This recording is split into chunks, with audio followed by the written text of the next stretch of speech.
I'm Jackie, the Lifestyle Coordinator here at Overture Dr. Phillips, and today we're going to learn how to make friendship bracelets. I purchased all of my supplies on Amazon.com, and I have them lined up here so that you can see what I have. The tape I had on my desk is just Scotch tape, and most of us have that at home.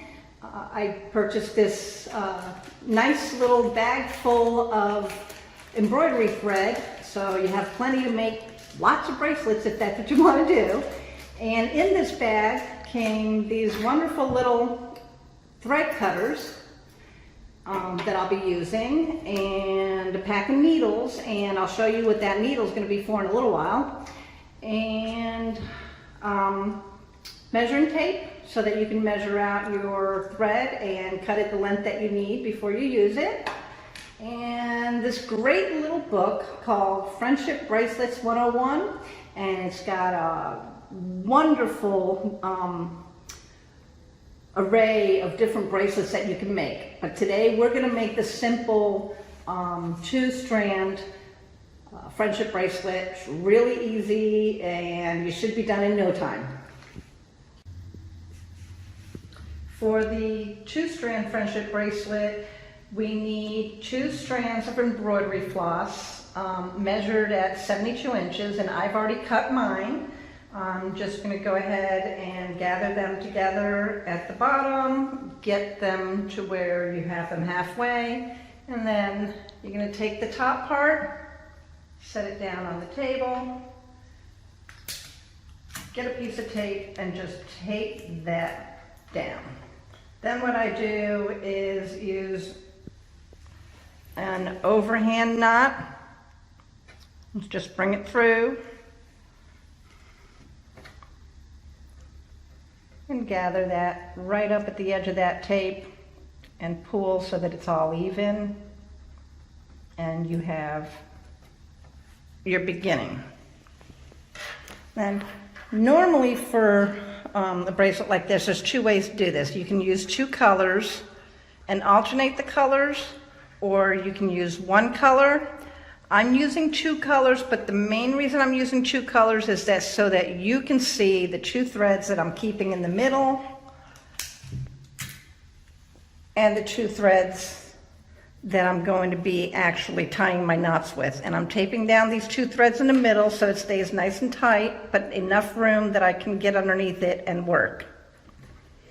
These are the 2 strands that you'll be using to make your knots.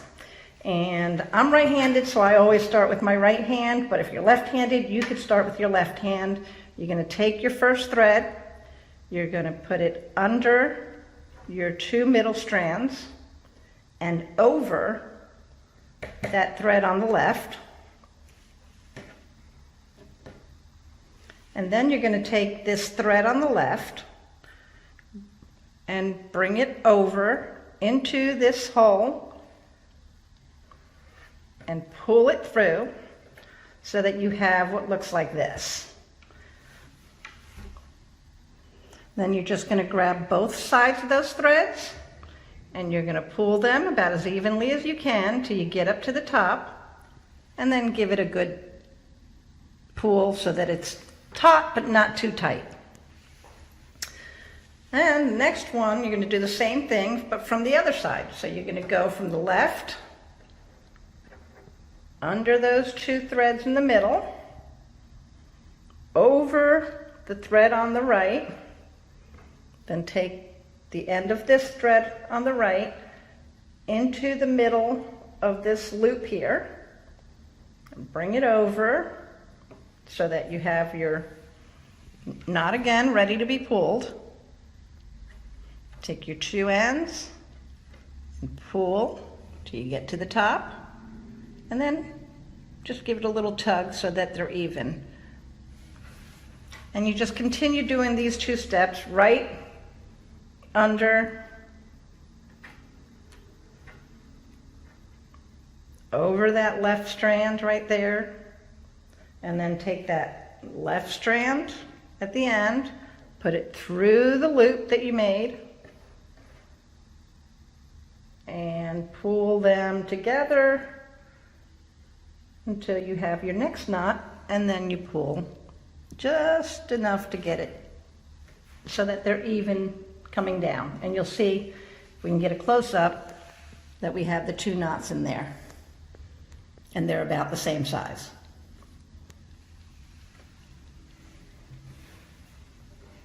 And I'll do one more. We already did the right, so this time we're starting from the left. You have to remember to keep these 2 in the middle, straight and even, so that they don't twist. We're going to go under, over the thread on the right, create that loop there, and take your thread on the right into that loop and pull it through.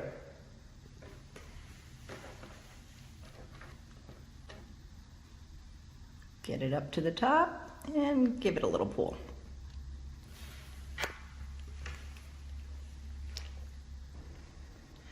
So we're back. We took a little break. I just wanted to switch out bracelets. I kind of did this one a little earlier so that you can see 10 knots completed. There's 10 knots on here. You can count them from the sides. It's 1, 2, 3, 4, 5, 6. And the other ones on the other side, there's 10. There's 5 on the other side. There's actually 11. But just to show you, if you want to stop and want to pick back up at another time, or you want to stop for today and start back up tomorrow, when you come back, sometimes you don't remember which side you did last. And if you look at this here, you'll notice that on the left side, there's your little knot here, and it looks like the V is facing to the right. There's a V here, 1 thread here, and 1 thread here. That's your V. This thread on the right is always going to stick up higher on the last one that you use, and that's the side that you want to start your next stitch from. So this one's down flat, and this one's up a little bit higher. So there's 2 ways to tell. One's higher, one's lower, or you can look for that knot right there that makes your V. That's the last one you made, so we're going to start on the right. You're going to go under, over the left, through the loop on the right, and start pulling them tight, and when you get to the top, give it that tug again.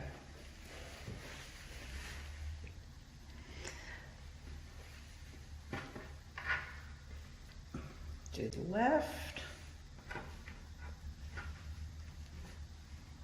over the one on the right, take your thread on the right into that loop, and pull these tight again.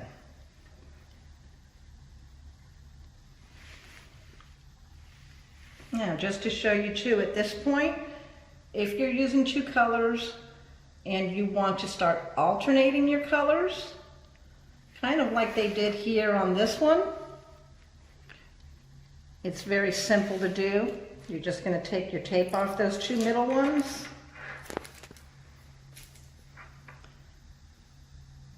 Move the 2 outside colors into the inside, and move those 2 inside colors become now your outside colors. Take these down, and then you can start with your new colors. I'm going to bring the right under, over the left, left into the loop, and start pulling them.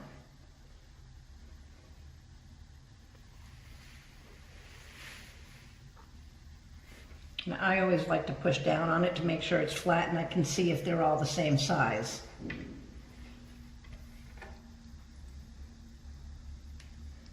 Left, under, over the right, and right through the loop. Pull them tight again. Now you're getting into that second color. You can see where the change happened there. I'll do 2 more knots so you can actually see what it looks like.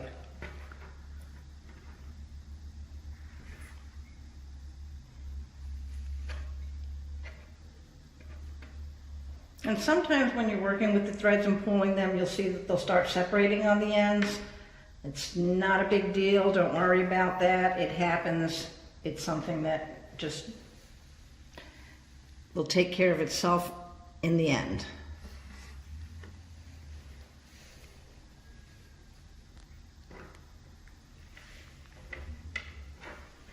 We'll be cutting it after we get that last knot in and tying it off anyway, so most of that'll be gone when you're done. Give it that good little tug there. Make sure they're all coming out the same size.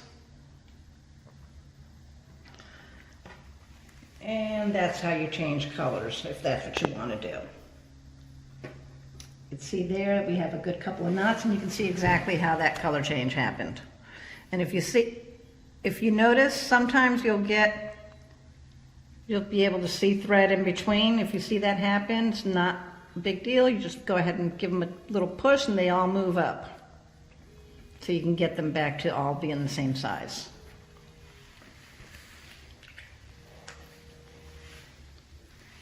And now we're coming to the end, and I'm just going to do 1 more knot.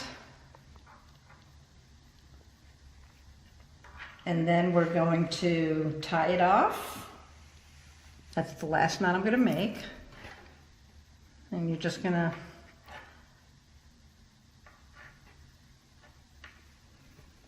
make another overhand knot. And you would normally do this right at the end of where you finish your bracelet, but we're going to cheat for the purposes of getting this done for this video and not have you on here all day, and tie a knot a little further. Take that tape off, and then if my beautiful assistant here will give me her wrist, I'm going to show you how to tie it onto someone's wrist. You're going to take that top loop, open that up, put that bracelet on someone's arm, bring all the loops through,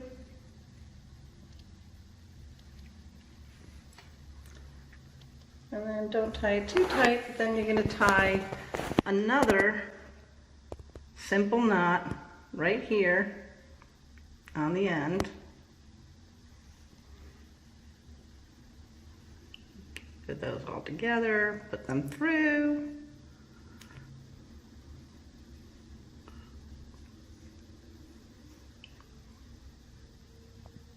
And then just tie your knot there so that's nice and secure.